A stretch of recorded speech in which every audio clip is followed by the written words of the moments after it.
I explain how easily we can perform enhanced data extraction from bank statements and multilingual identity documents for a loan processing use case.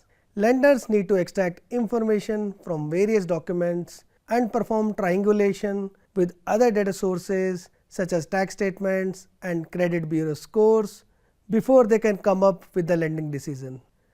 As you can see, this bank statement has a format where there is some header information such as account name, address and statement duration, followed by different subsections for transaction types such as deposits, checks and withdrawals, etc. It is multi-page and there could be some pages where there is no important information for the IDP workflow to extract.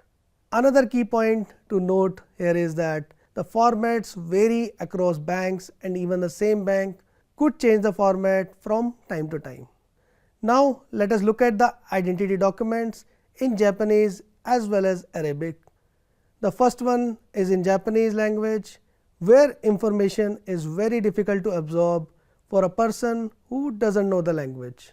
This becomes a problem for lenders offering loans to foreign nationals or the ones trying to expand into the new markets.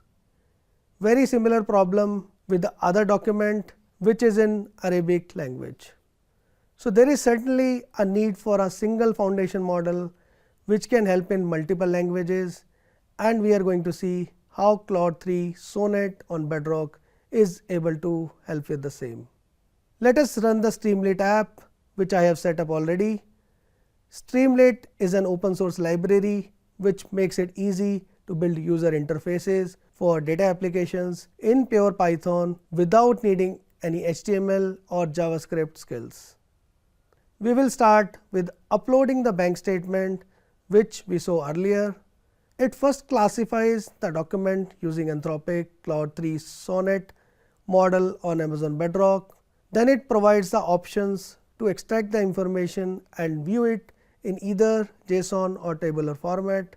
We will use the table format as it would make it easier to review the information. Behind the scenes, it is again using Claude 3 Sonnet's vision capabilities to extract the information and normalize into a standard format irrespective of the input format.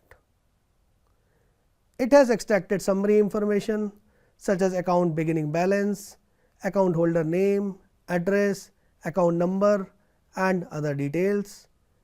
It has extracted the transaction line item information as well.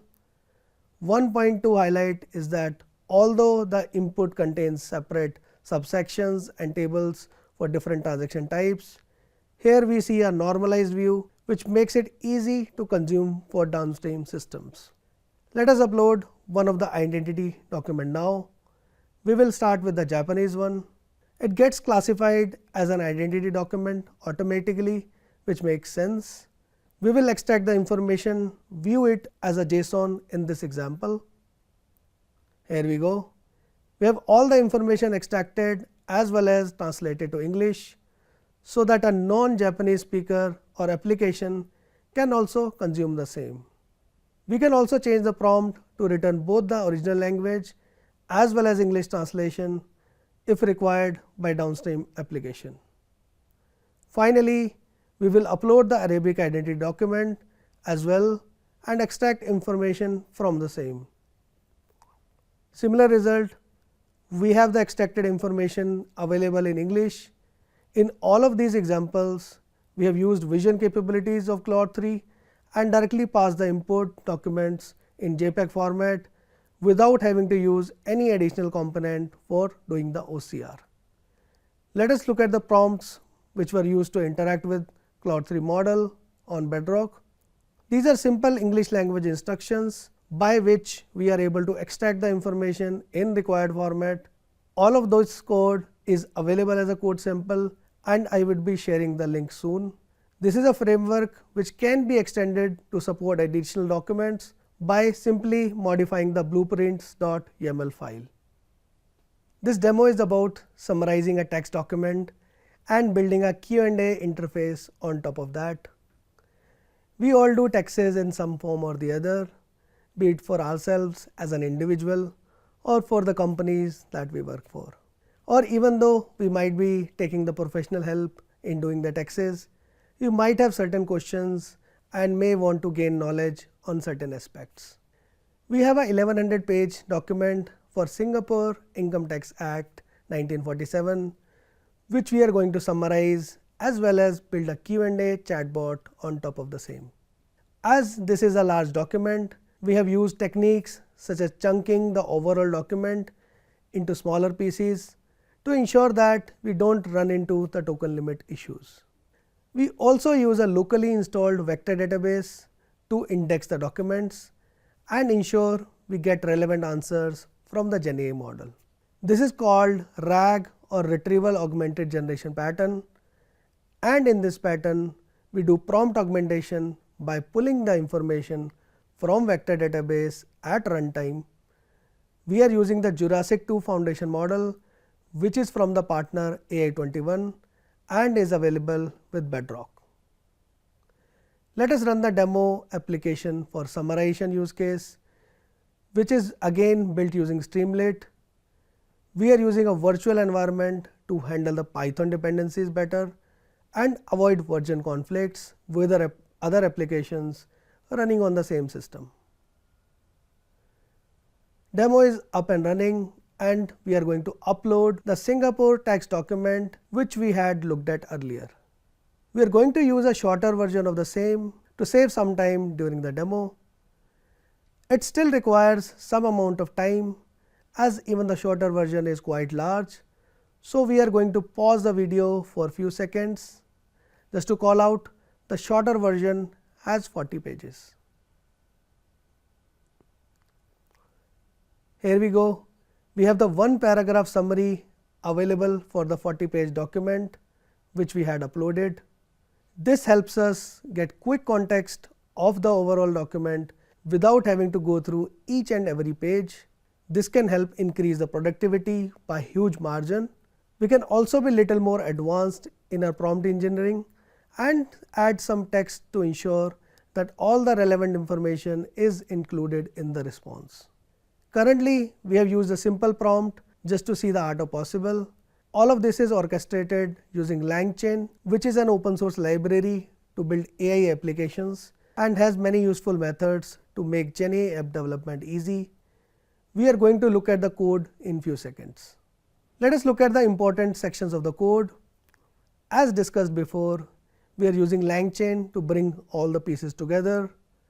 The getDocs function uses PyPDF library to extract text from the document and takes care of the chunking part, where we divide overall document into chunks of 4000 with some overlap to ensure that the context is not lost.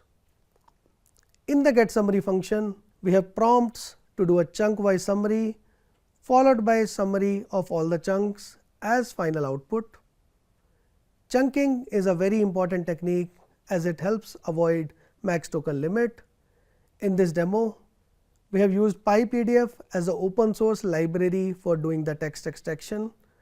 You can also use Amazon TextRact, which goes beyond traditional OCR and can extract key information from forms and tables. I will give you some time to absorb the code. Let us run the other app, which is about Q&A interface on the same text document. This time we will use the full version of the document, which contains entire 1100 pages, as full context would help when doing the Q&A. Let us start by uploading the document.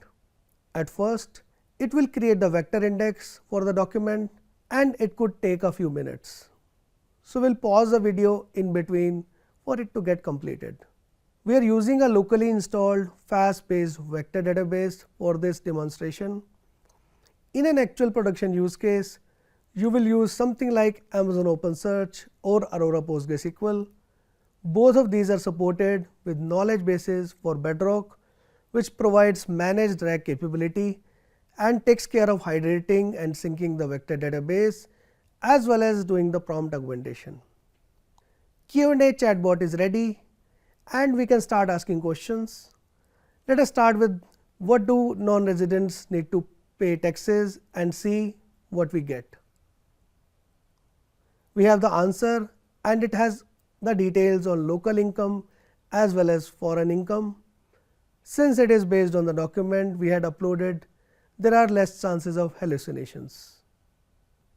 Next, we will ask a follow-up question and see if the application is able to remember the context. We are using the in-memory conversation history with LangChain to make it work. Again, in a production scenario, you will use something like Amazon Elasticache or Amazon DynamoDB to store the conversation history. We have the answer and it is clearly evident that it could remember the context. It is including the details for non-residents as well, which was the first question in the conversation. It says that even the profits lower than 1000 are taxable for a non-resident. It could be a useful information for planning or filing the taxes. Time for the next question about donations. A person might want to know if there are any deductions allowed on the donations. Deductions are possible. We have the answer and it clarifies all the queries about donations related to the amount as well as under which sections the deductions can be claimed. We will spend some time again looking at the code. Again we use LangChain and apart from the chunking, we also maintain the conversation history so that follow-up questions can be answered. GetIndex function does the indexing, while getMemory function takes care of managing the conversation history. Then in getChat RAG response function, we use the conversation chain to ensure that context from vector database as well as the entire conversation history is being passed in the prompt.